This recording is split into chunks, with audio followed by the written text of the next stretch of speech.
Hello friend welcome to my mini blog. तो आपण मैंने भावुवे मैंने सब कौन कम एत व्यस्त हो जाती एक्चुअली आम समस्त आज मिसिक गोटे बिरियानी पार्टी करूँ। तो से या चली समस्ते निज निज कम ये पियाज रसुण कटाकटी व्यस्त हो जाती। आम बाहर गलु चिकेन आ कोल्ड ड्रिंक्स आने जेहेतु खरा दिन कोल्ड ड्रिंक्स ना कौन भोजी जमीपर आम बाहर गलु रूम को। तो जमी जानी थे भोजी रे किछिटा जोगाड़ कम हो जाए। तो जमी पवन होता से देखिपे नि ठीक से जणु ना। तो चारिपटे समस्ते घेरी दिखाई। तो आम कोल्ड ड्रिंक्स आमर भोजी को स्टार्ट करूँ। तो समस्त निज निज कम लगी जाते ये चिकेन धुआ कम चलती जमी बिरियानी कर। तो चिकेन मैरिनेट कर।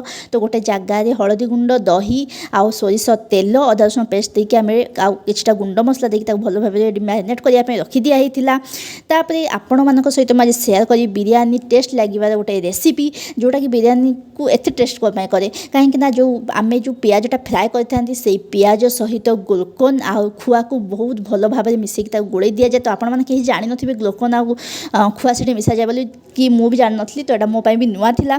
तो गोड़े दे गोटे साइड रखी दिखाई जेहेतु इवनिंग होता। तो इवनिंग स्नाक्स आम रखी बरा चप खाई सारापर आम पीलु चाहा जोटा कि आपण मैंने आम कौन करूँ आपण मैंने मो नेक्स्ट वीडियो देखा पाइबे से रही। आउ चैनल न्यूज चैनल को सब्सक्राइब कर जमा भूलिए। जय जगन्नाथ।